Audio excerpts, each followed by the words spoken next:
¿Cómo es posible que un Senado, donde está la máxima representación, digamos, de lo mejor de cada partido, apruebe un código sin leerlo? En este país yo no veo un partido político que me represente como si yo soy progresista, si yo soy de socialdemócrata. Una persona, por ejemplo, que venga un producto que sea anencefálico, que tenga dos cerebros, Sí. no puede sobrevivir, no sobrevive fuera del vientre de la madre y puede poner en riesgo la vida de la madre también.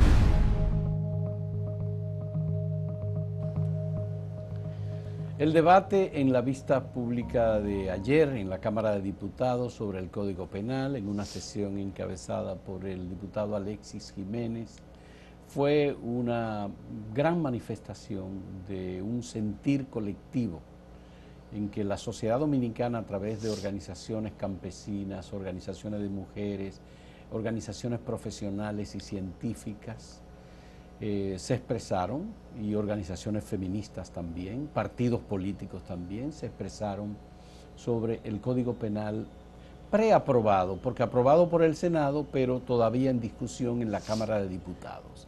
Es un Código Penal que lesiona los derechos de las mujeres y es un Código Penal que propicia impunidad, favorece a los corruptos y genera además graves distorsiones en las aspiraciones de justicia de la sociedad dominicana. Hemos invitado a Magali Carán, directora ejecutiva de Profamilia, una mujer de una trayectoria impresionante. Ella es socióloga de formación, pero ha sido una trabajadora social importante en una organización de servicios en República Dominicana. Millones de mujeres, jóvenes, muchachas y muchachos, hombres, personas adultas han recibido los servicios y los apoyos de Profamilia. Yo lo conozco porque he sido parte de Profamilia. Le agradezco a Magali Carán que haya aceptado venir a conversar con nosotros sobre el tema del Código Penal, y en particular me gustaría analizar inicialmente la vista pública ocurrida este lunes en la Cámara de Diputados. Magali, tuviste una participación, leíste un documento, se te escuchó, igual que lo hicieron muchas otras organizaciones. Ciertamente, lo que dicen algunos medios de comunicación es verdad. La cuestión central sigue siendo el tema de las tres causales en el Código Penal. Sí. Tu balance de... Sí. Bueno, en buenos días. En primer lugar, gracias por la oportunidad y por la pregunta, porque me permite hacer como un balance inicial de cómo fue todo el proceso de esa vista pública.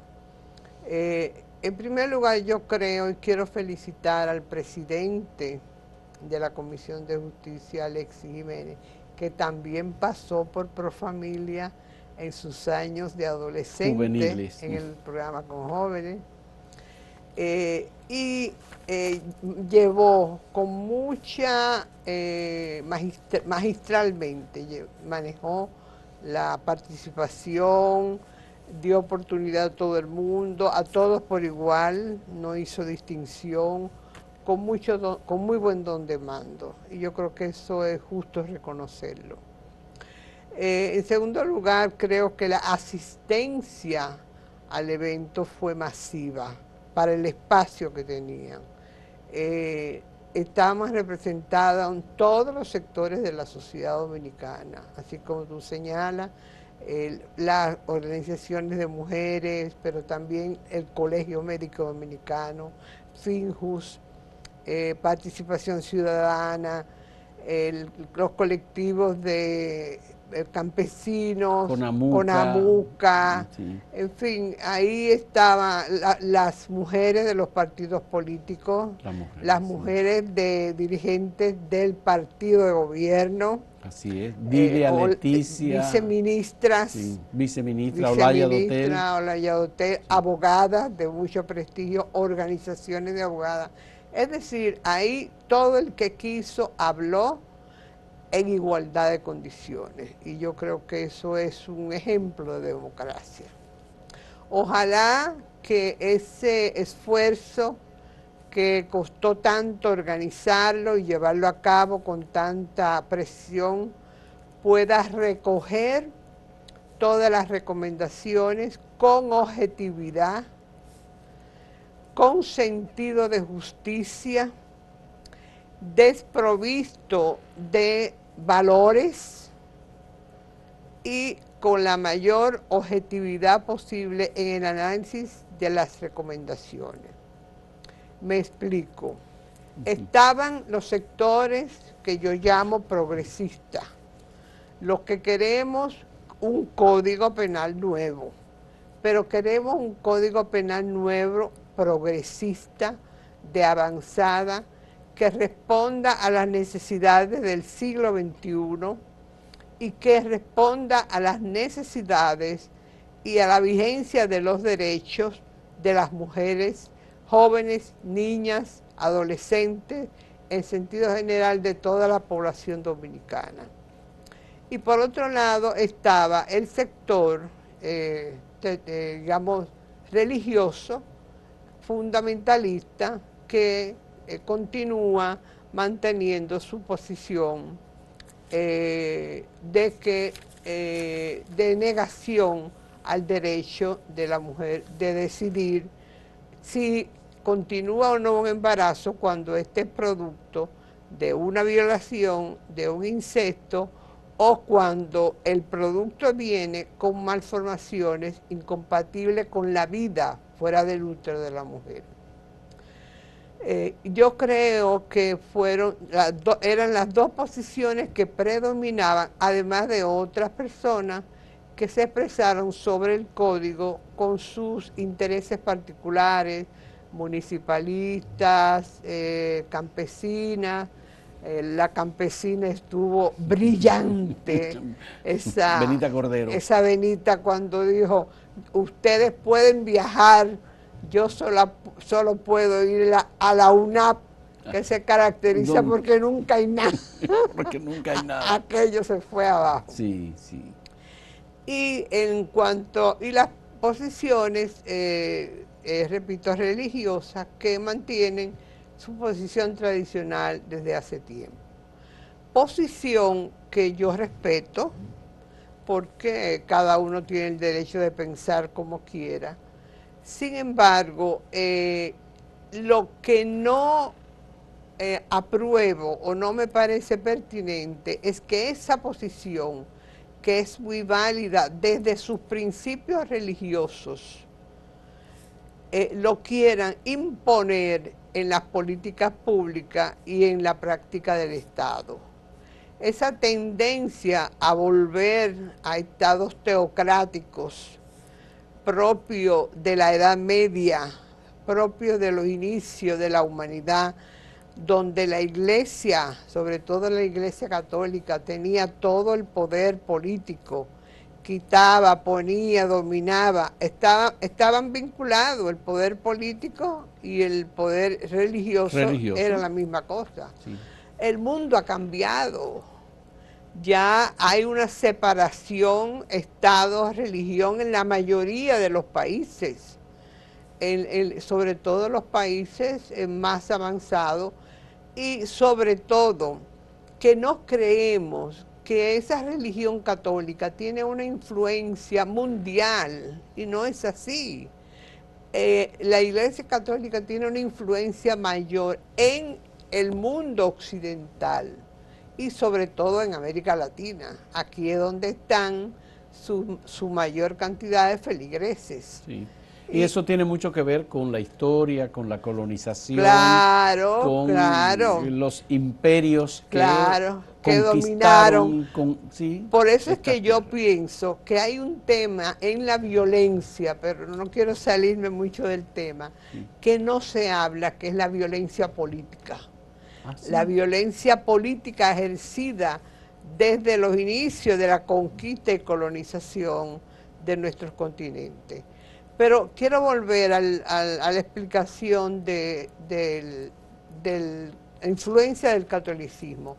En Asia, África y esos países, Europa del Este, no tienen ese predominio. La India, China, tienen otros valores, otras religiones. Sí. Y todos esos países tienen políticas permisivas con relación a la interrupción del embarazo por esas razones. Salvo en los casos en los que hay fundamentalismos religiosos Salvo en esos teocráticos casos, que claro, gobiernan. claro, también. El Islam, por ejemplo. Sí, no, porque ya eso es otra religión. Ya, de acuerdo. Otra religión producto de una historia bíblica, donde, porque provienen todos los musulmanes, provienen de Ismael, que era el hijo de la esclava Agra, que tuvo con Abraham cuando Sara no podía concebir a los 86 años. Entonces le dio permiso a Abraham para que tuviera un hijo con Agra, su esclava. Y de ahí venimos todos los que descendemos de ese mundo árabe. Y después le nació Isaac, y entonces ahí ya vino la legitimidad del pueblo judío, pero también él le dio poder a Ismael para que tuviera sus tribus, sus pueblos, que él sería un Dios del pueblo, y de ahí sale Mahoma, y sale los musulmanes. Por eso es que también se considera que es de las pocas religiones monoteístas que existen en el mundo.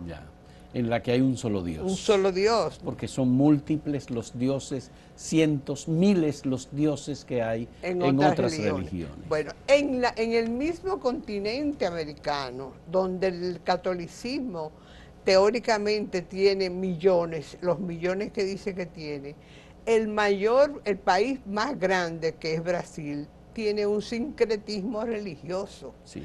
Muy intenso, producto de su esclavitud. Y de la africanidad. Y de la africanidad que está. Sí. Tienen la Umbanda, Macumba, tienen Anaísa, tienen otros dioses. Muchos dioses. Sí. Yo viví en Brasil y pude ver ese sincretismo religioso. De manera que estamos hablando de querer imponer, ahí es donde quiero concluir, querer imponer valores que que no existen a nivel universal, que no existen que solo existen en el continente americano y que además no necesariamente son practicados por todos los países en su totalidad que dicen pertenecer a esa religión. Aquí mismo, en el país, en los primeros censos de población que se hicieron, se evidenciaba un predominio del 100% de la religión católica.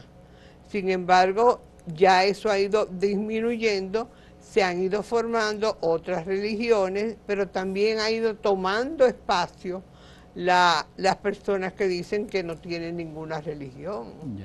Lo que pasa es que ha mantenido y mantiene y quiere imponer el tema religioso en el rol político.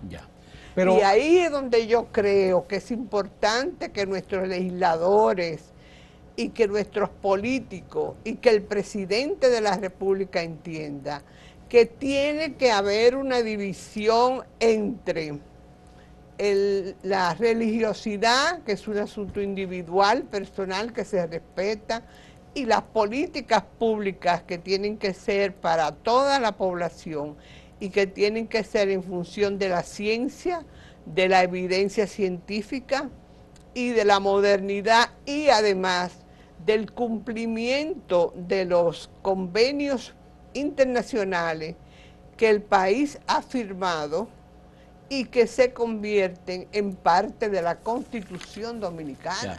Los políticos que están en el Congreso Nacional, en la Cámara de Diputados específicamente, ¿serán sensibles y conocerán y aceptarán o, digamos, ponderarán las diferentes intervenciones que hubo incluso de ex compañeras del Congreso como Guadalupe Valdés, Minú Tavares Mirabal, que ayer estuvieron allí. Mary Fernández, Mary que Fernández. una abogada que fue De mucho e hizo una prestigio. exposición con un gran prestigio y con un gran No, reconocimiento. y muchas Ya. más personas e instituciones. Sí.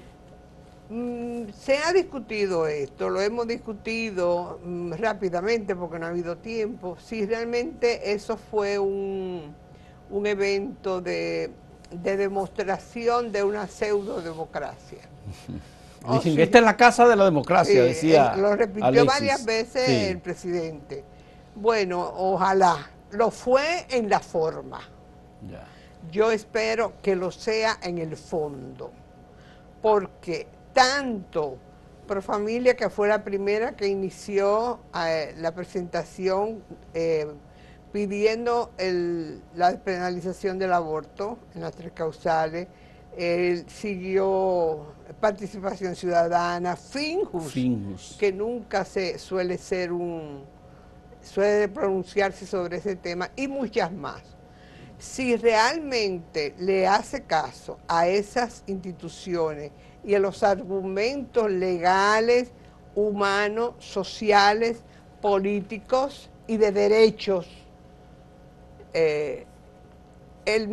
no aprueban ese código que hasta ahora leyeron en primera lectura.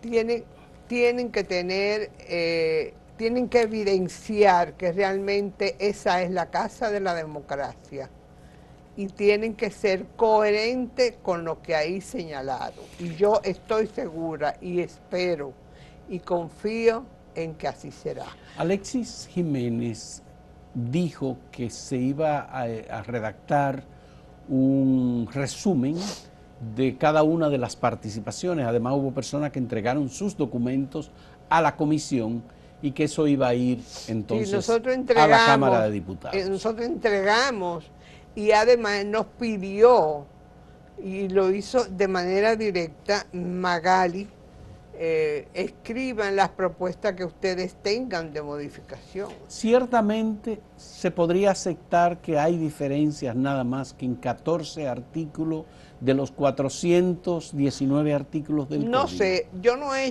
nosotros no hemos hecho ese análisis tan profundo, pero sí hemos visto con más detenimiento la propuesta que ha presentado Magda Rodríguez y José Horacio que Rodríguez. ha sido hasta ahora el documento más completo, coherente, integrador y defensor de los derechos que nosotros hemos visto en todas las presentaciones de Código Penal, de propuesta de Código Penal. Yo creo que si se toma ese argumento, ese documento como base y se le va revisando e incorporando, la Cámara puede perfectamente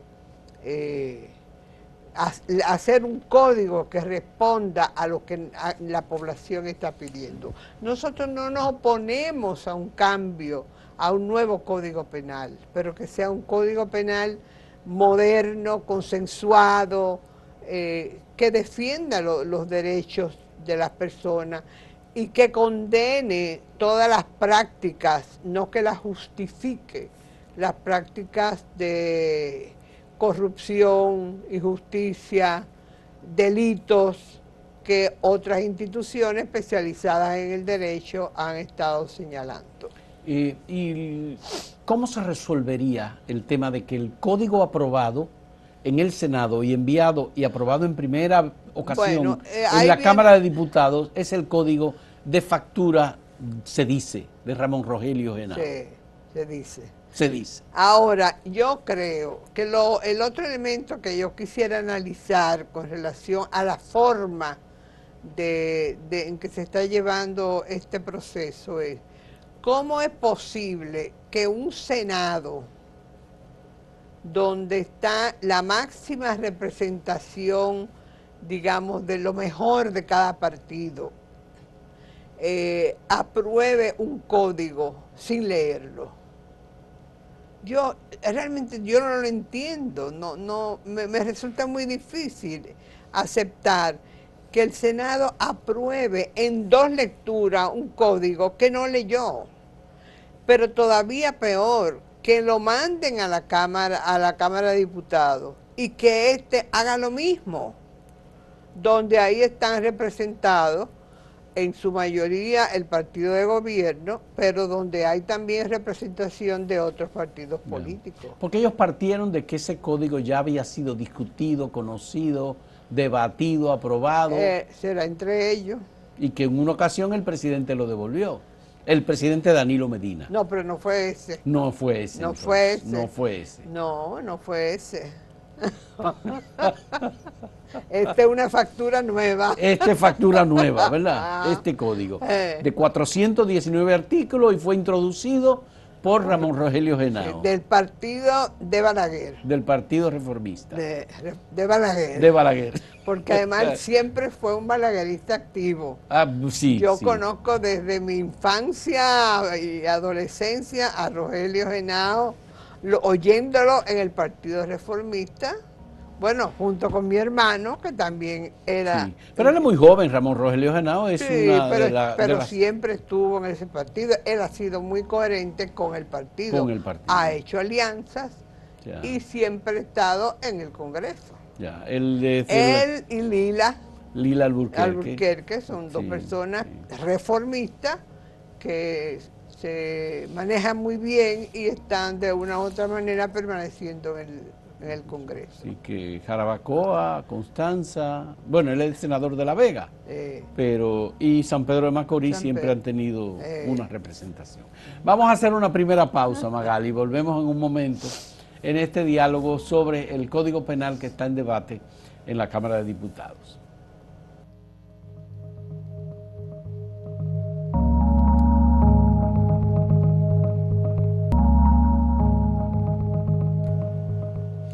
Magali, quiero saber, ¿era necesario solo un día para la vista pública o faltaba algún poco más de tiempo para este debate y esta discusión? Yo creo que fue esa es quizás la crítica más fuerte que yo le hago. Realmente se festinó, fue un proceso muy corto, apenas 3 minutos. Nosotros nos centramos en escribir 500 palabras, 2 cuartillas, y yo no pude terminar de leer el último párrafo ni hacer ningún comentario. Y eran muchas instituciones para un día, aunque ellos decían que estaban en sesión permanente y que si era necesario amanecer, amanecían, pero ya se sabe que la mente humana llega a un momento en que oyendo, pues no asimila. Realmente yo creo que tuvo que haber sido, yo hubiese preferido un proceso donde ellos llamaran diferentes grupos, lo escucharan, o grupos pequeños, integrados, en más de una ocasión. De todos modos, tienen todavía la oportunidad.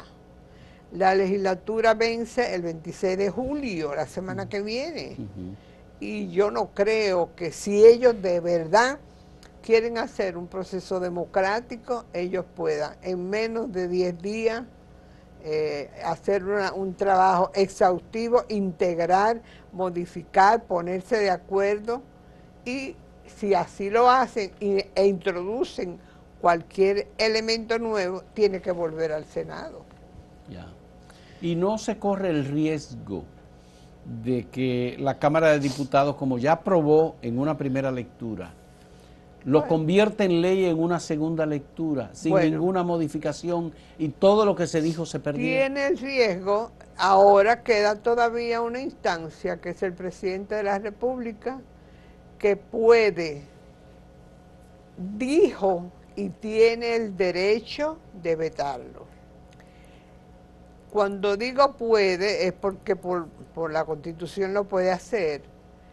Dijo porque en su primer periodo, él dijo que él estaba de acuerdo con él, y el Partido Revolucionario Moderno estaban de acuerdo con la despenalización del aborto en 3 causales, y puede vetarlo y vuelve de nuevo al Congreso. Yo creo que es importante tener el código lo más pronto posible, pero no creo que se deba festinar. Y 20 años, 100 años de atraso que tenemos, no lo tenemos que superar en cocinar en una semana. Yo creo que es preferible hacer un proceso más racional, más sensato, analizar todas las recomendaciones que se hicieron. Muchas de ellas, casi todas están por escrito porque se entregaron, ellos exigían que se entregaran las presentaciones, todas las instituciones que hablaron presentaron sus recomendaciones, entonces no veo por qué no puedan hacerlo. Y si lo hacen, el presidente de la República, para mí, tiene la obligación de vetar, tiene la potestad, pero yo le pediría que tuviese la suficiente sensibilidad para vetar un proyecto que no responde a las demandas y a las necesidades de la población, de las mujeres, de las jóvenes, de las niñas, de las familias que han muerto, de los niños huérfanos que han sido víctimas de feminicidio, de las madres que han perdido a sus hijas, como lo fueron detallando muchas de las ponencias y presentaciones. Ahí estuvo la madre de Esperancita. La madre de Esperancita, sí, que primero habló la persona que impidió que se le hiciera el señora aborto. Sonia Hernández, creo Sí, que se pero llama. primero habló el padre Ruiz, que fue una persona que estuvo todo el tiempo en el hospital impidiendo que se hiciera el aborto, y después dijo que fue el médico. Y la mamá de Esperancita le habló muy claro. A él. Bueno, O al grupo. Al grupo, ella dijo Que a ella no le permitieron que su hija sobreviviera. Y que si que ella no estaba su con hija su la hija, mató el Estado y la mataron los médicos. Por eso es que yo digo que aquí hay un tema en general que no se suele llevar, no ha salido del closet, que es el tema de la violencia política. Esa violencia política que se ejerce en el nivel micro y también en el nivel macro.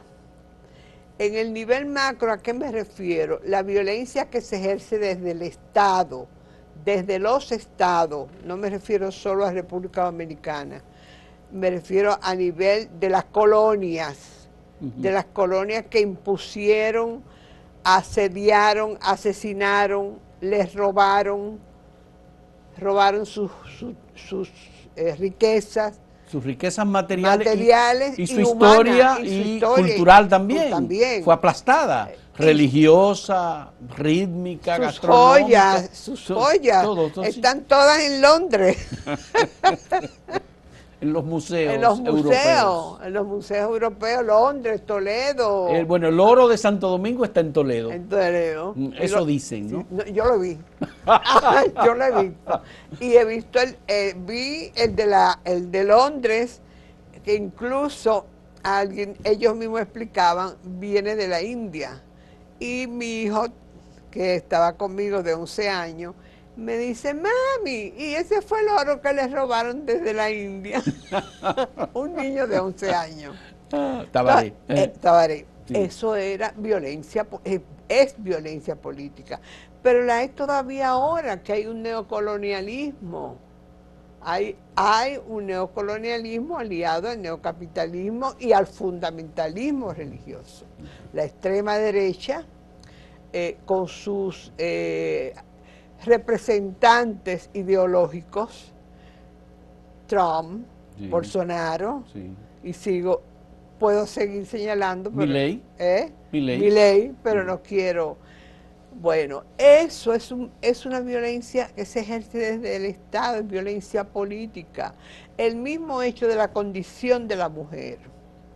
A la mujer no se le ha permitido hasta ahora, que hemos estado luchando por conseguir una conquista. Hemos vivido históricamente bajo la violencia política. ¿Por qué? Porque hemos estado centrada y limitada a al rol reproductivo, al rol de la casa, a cuidar, a alimentar. Sin embargo, hemos sido históricamente las que hemos producido los grandes cambios sociales. Muchos avances científicos se han hecho gracias a la mujer, científicos literarios, y sin embargo no se dice que fue la mujer, sino que el hombre ha tenido que firmar las novelas que escribió determinada autora. Sí. Madame Curie, el marido era el que tenía que registraba y que recibió el premio Nobel. Porque sí, no se le permitía a las mujeres. Sí, sí. Entonces ha sido una historia de lucha de las mujeres por esa violencia social, esa violencia política. Yeah. Hay que reivindicar, por supuesto, el derecho que tiene el Congreso Dominicano de tomar una decisión, pero en ese Congreso a mí me llama la atención que hubo una representación de mujeres del PRM, encabezada por, estaba Olaya Dotel, estaba Ibelice Acosta, estaba Dilia Leticia, Jorge, y María Moñito. Y, sí, Paula Disla.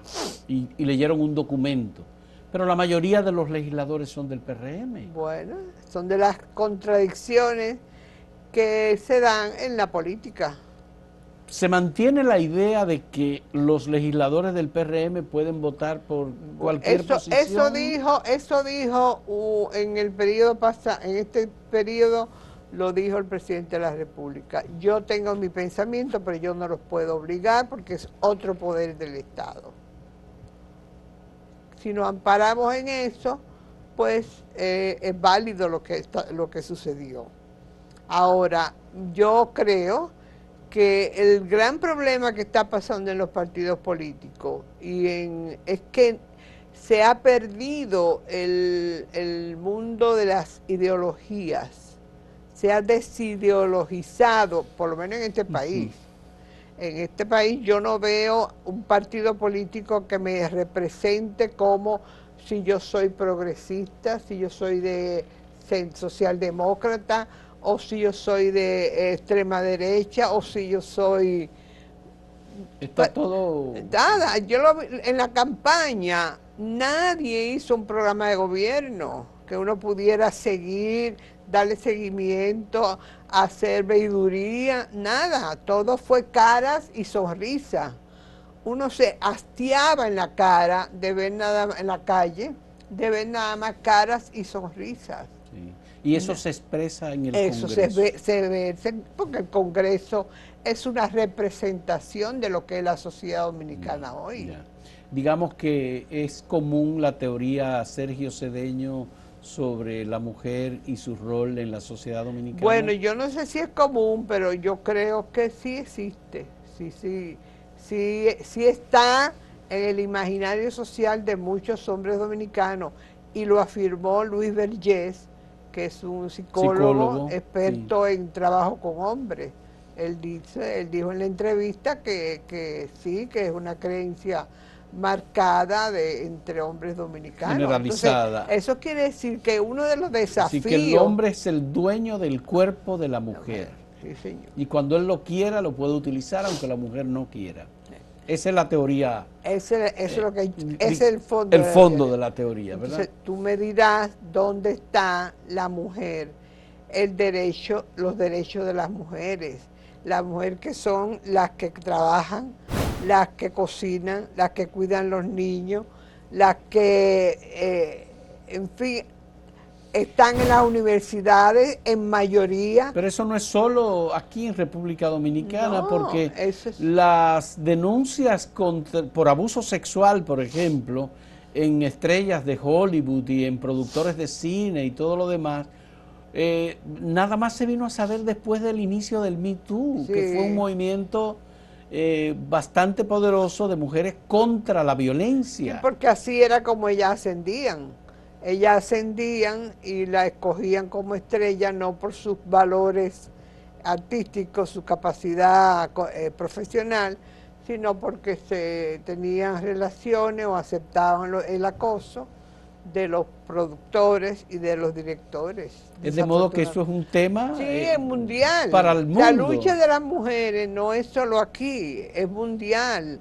Aquí se expresa de una manera, pero en otros países todavía de otro. Y lo sé porque en mi trabajo he tenido que tener relaciones con mujeres de todo, casi todos los países del mundo oriental y occidental.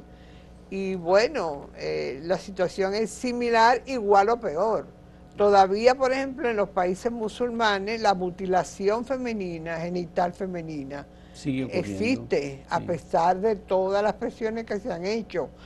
Porque es que se sigue, en el imaginario social, el valor de la mujer está en sus genitales, en el control de sus genitales. El control de sus genitales. Y eso es lo que más indigna y lo que más, y eso mismo se transfiere al tema de la violencia. Esa mujer es mía, al tema del aborto. Yo controlo lo que ella haga y diga con un producto, pero, aunque el producto sea inviable. Y perdón que vuelva hacia atrás. Lo que me estás diciendo me hace pensar en que la iglesia está llena de mujeres y la iglesia es una de las instituciones más machistas. Pero es tan machista que no permite que la ordenación de la mujer, por ejemplo, la ordenación sacerdotal de la mujer. No, pueden ser religiosas. Pero es una lucha que se da al interior de la iglesia, porque hay grupos de mujeres en la iglesia que están presionando para tener un papel mucho más activo que el que le ha otorgado hasta el momento. Y que incluso quieren, para este Papa Francisco, que es un poco más liberal. Un poquito. Un poquito. Como quiera sigue siendo difícil. Sí. Es un tema, bueno, estructural, es muy difícil. Porque hay gente que está con la teoría conspiracionista de que el Papa Francisco es parte de una agenda de los feministas, de las feministas. Sí, y de los gays. Y de los gays. Sí. Pero hay contradicciones, porque mientras dijo en Cuba, ¿quién soy yo para juzgarlo a los gays? Después respondió de otra manera en otro lugar. Sí. Lo propio con lo del aborto. Sí. Pero avanzamos, porque es verdad que en Argentina, por ejemplo, hay un presidente que tiene una postura muy anti, por ejemplo, 3 causales, antiaborto. Ese presidente de un país que aprobó las 3 causales en 1921, hace 100 años. 100 años. Hace y 100 aprobó años. El aborto recientemente gracias a las movilizaciones masivas y multitudinarias de las mujeres argentinas. Sí. Eso fue una lucha a muerte. En Argentina, el aborto como aborto, no como 3 causales. No, el aborto libre. Bien. Y luego hemos tenido una elección en México, que es considerado probablemente el país con más expresiones de machismo, a través de la música, por ejemplo. Y se acaba de elegir una mujer como presidenta. Esperemos a ver si, porque el asunto no es mujer por mujer. El asunto es mujer con perspectiva de derechos y con perspectivas de igualdad y con perspectiva de que la mujer pueda realmente realizarse como persona. Pero Claudia Sheinbaum es una persona que ha porque hay mujeres, tú has tenido mujeres... Desde el ámbito científico, por ejemplo. Sí, pero tú has tenido mujeres en el gobierno, en los gobiernos, la Thatcher. Sí. Bueno, o Bachelet en Chile. Ah, Bachelet, sí. Sí. Bachelet incluso. O Claudia Chinchilla. Bachelet logró. Laura Chinchilla en Costa Rica. Sí, Bachelet logró que siendo el aborto, teniendo en la Constitución los mismos principios que aquí enarbolan, que son constitucionales, que el Tribunal Constitucional diera autorización para el aborto por las 3 causales. Por las 3 causales. Se citaron ayer, en dos o tres personas citaron a sí, en una conversación que tuve ayer con la doctora Gildalina Tatembrache, una entrevista que le hice, habló de la sentencia de los tribunales constitucionales de Chile y de Colombia, que tienen el mismo concepto en su constitución y que al mismo tiempo permitieron la interrupción voluntaria del embarazo en los casos de tres Claro, causales. claro. Sí.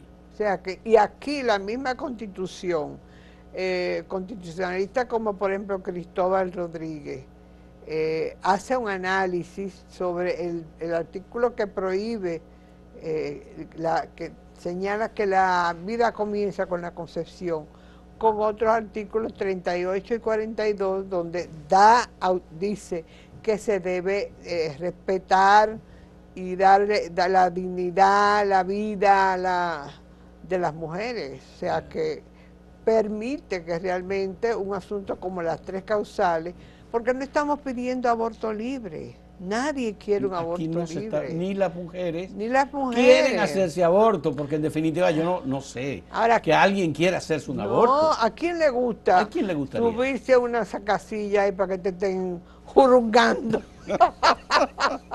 Nadie, ninguna mujer quiere. Es una necesidad, es un fracaso de la sociedad. ¿Por qué? Porque no tenemos educación integral en sexualidad. Porque no conocemos, desde niños no nos enseñan a valorar nuestro cuerpo, no nos enseñan a valorar nuestra genitalidad, a distinguir lo que es genitalidad de amor, de expresión, de sexualidad. Ahora mismo, ¿qué pasó? Que el ministro de Salud acaba de cerrar el área de igualdad y equidad de género en el Ministerio de Salud. O sea, entonces después criticamos que haya embarazo en adolescentes, pero claro, tenemos que atenerlo. ¿Por qué? Porque suprimimos y no le damos vigencia la misma orden departamental que el gobierno anterior aprobó. La derogaron desde que subieron por presión de la iglesia. Entonces no podemos criticar, ni sancionar, ni querer atacar el embarazo en adolescentes sin dos elementos clave. Uno, no tienen educación sexual. Ya. Dos, cuando la tienen no pueden tomar anticonceptivos, porque eso es También. pervertido. Pero también no se trabaja con el hombre en una nueva concepción de masculinidad, porque todo el peso y la sanción en el embarazo en adolescente es contra la mujer. Cuando se habla de embarazo en adolescente, nada más se piensa que la mujer se embaraza en adolescente y el joven o el viejo o el adulto que la embaraza. Y se piensa que con la ley de matrimonio infantil, prohibiéndola, resolvemos el problema. Cuando realmente matrimonio infantil no es tal, es un hombre de 40 años con un adolescente de 15 o 16. Y eso es acoso y eso es abuso. Abuso, de acuerdo. Vamos a hacer una última pausa en este diálogo con Magali Caramo. Volvemos.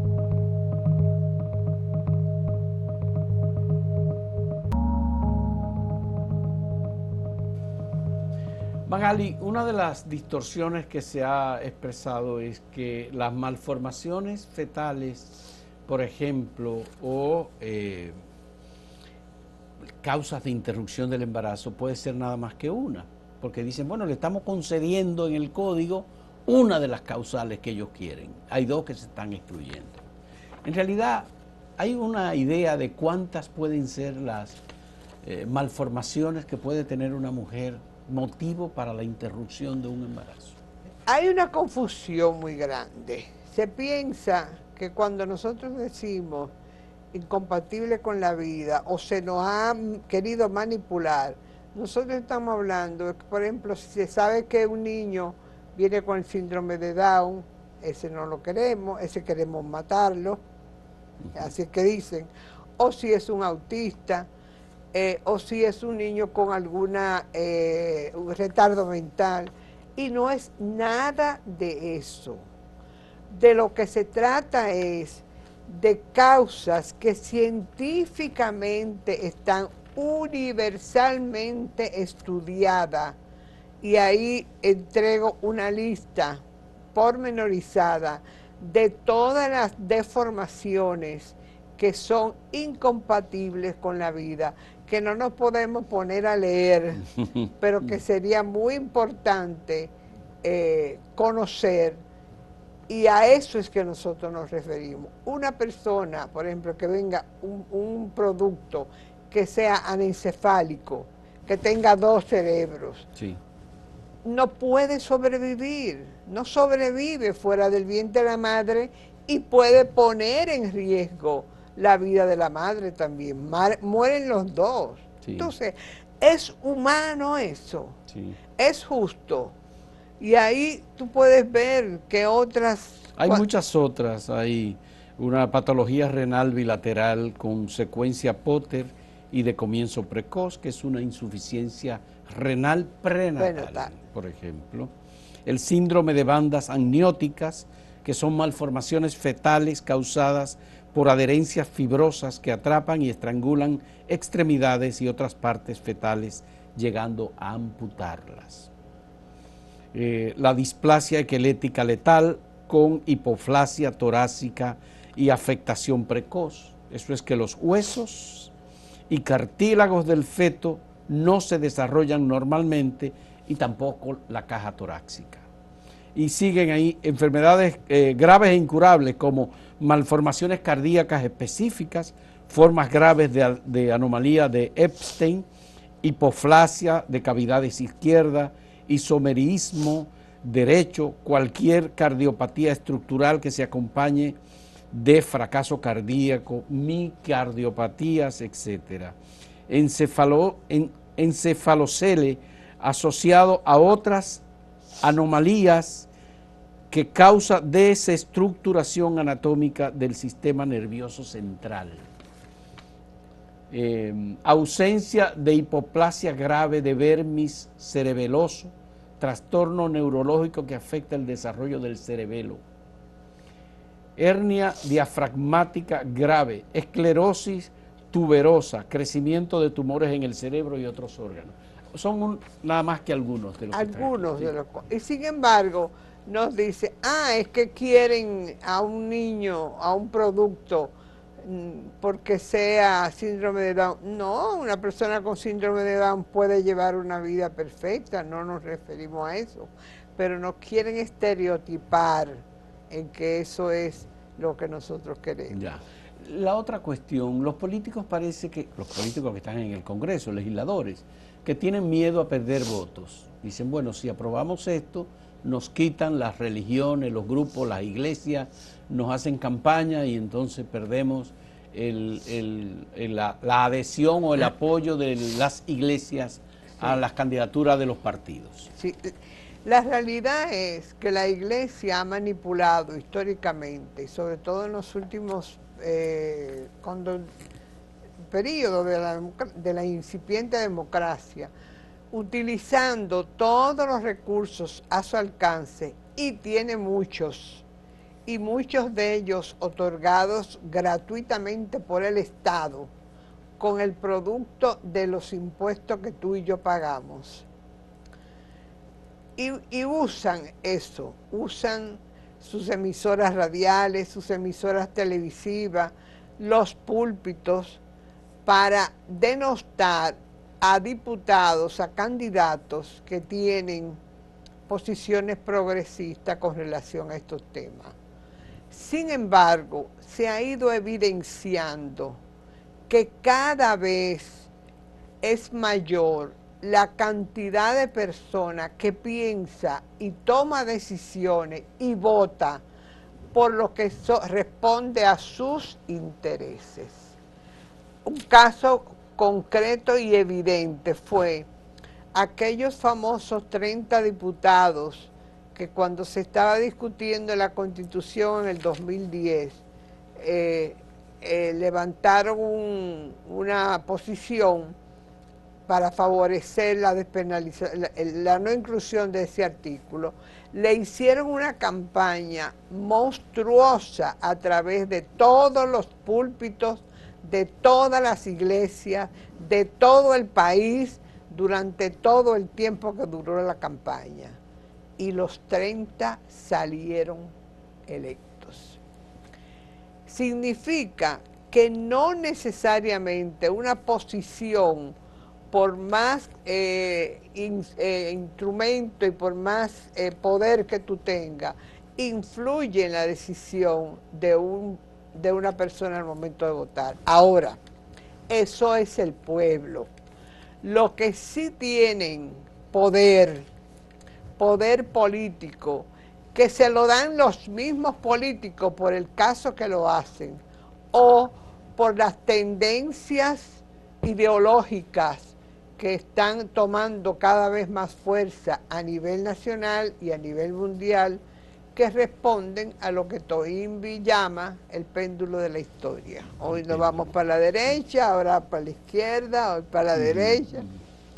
Es que la jerarquía, la conferencia del episcopado tiene poder político y se sienta con quien sea necesario para promover, para en parte chantajear.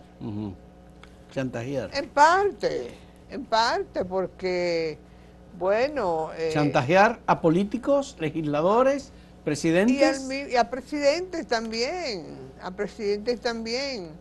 Yo recuerdo una vez que yo fui a visitar a un presidente de un partido, cuyo nombre me reservo, pidiéndole su apoyo como presidente del partido frente a su partido con relación a las 3 causales, y la recomendación que me dio fue: siéntense con la conferencia del episcopado y hablen con ellos. Pero eso es delegar en una instancia externa al partido político que fuera una posición, es decir, la iglesia es la dueña de la posición de ese partido. Por eso es que digo que nosotros estamos camino a una teocracia, a que sean las religiones o los líderes religiosos los que tengan el poder político de este país, y eso no se puede permitir. Los movimientos sociales y los movimientos organizados y las marchas verdes y las marchas moradas, las marchas de todos los colores y las organizaciones de todo tipo, tenemos que movilizarnos para que nuestros políticos entiendan que ellos tienen que defender nuestros intereses, no los intereses de una minoría que quiere tener el control político y el control religioso. Yo no me opongo a los religiosos, pero que esto es un asunto individual, personal, pero no que se quiera ver una manipulación, una utilización de ese poder político que tienen, el poder religioso, para llevarlo al poder político. Ya, me parece muy lógico, muy claro lo que estás diciendo sobre esa influencia, y evidentemente parece que hay una debilidad en el sistema político. Sí. Porque si el sistema político fuese más fuerte, institucionalizado, se permite aceptar las posiciones externas de otros frente a quienes no están organizados o a sus propios miembros que no tienen capacidad de presionar, bueno, pues ya esa es una debilidad del propio sistema político. Entonces, es mucho el trabajo que tenemos. Nosotros tenemos que trabajar todavía frente a las organizaciones de base, a las organizaciones comunitarias, para que el cambio se produzca de abajo hacia arriba, para que las personas que se escojan, por ejemplo, como regidor, que pasen luego como autoridades municipales, candidatos políticos, que sean gente con conciencia, con sentido de responsabilidad, se empoderen, palabra que no me gusta mucho usar, se empoderen y vayan a formar un congreso con criterios claros, propios, que puedan defender, como lo hace un José Horacio, como es una Magda Rodríguez, como era una Minú cuando estaba en el Congreso, y muchos más. Ha habido muchos ejemplos de personas con solidez en sus principios, no que tienen que estarse llevando por lo que les quieren imponer desde fuera. Ya, pero además hay aparentemente un cierto grado de independencia de los legisladores a las orientaciones de sus propios partidos, incluyendo los programas de gobierno. Sí, es que no hay programa de gobierno, no lo cumplen. Es una muy fuerte debilidad. Yo creo que una debilidad. Pero igual pasa con los municipios. En todo. En los municipios se hace lo que decide el alcalde electo. Yo creo que una debilidad de la sociedad civil es que tiene que organizarse en veiduría y tiene que darle seguimiento a las promesas que se hacen para obtener sus votos, y no la tenemos. Cualquier político va y le dice, yo voy a hacer ABC, no queda constancia escrita. No queda ninguna constancia. Y nadie le da seguimiento. Entonces, ¿qué le estamos dando? Licencia para matar. Bien, vamos a esperar qué pasa esta semana, a ver si en la Cámara de Diputados hay reflexión sobre esto. Yo tengo confianza de que eso va a pasar, de que este código que han aprobado en primera lectura no pase, que hagan un código progresista, de acuerdo a lo que la sociedad actual necesita, que respete los derechos de las mujeres, que respete los derechos de las personas, de jóvenes, niños. La de Conani estuvo brillante en su defensa sí, y en su oposición al castigo físico como forma de educar a un niño. Sí, hay muchos ejemplos, hay muchas recomendaciones que ellos, si son de verdad democráticos, yo estoy segura que van a incluir. Bien, muchas gracias a Magali Carán, directora ejecutiva de Profamilia, y muchas gracias a ustedes por participar de este diálogo sobre un tema trascendente, importantísimo, el Código Penal, que deberá regir. Se ha dicho que normalmente un código puede regir hasta 50 años, porque es a futuro que lo estamos proyectando. Sin embargo, el Código Penal que tenemos, con algunas modificaciones, es de 1884. Han pasado unos cuantos años. Más de 20. Ciertamente. Señores, muchas gracias. Muchas gracias por la compañía. Hasta luego.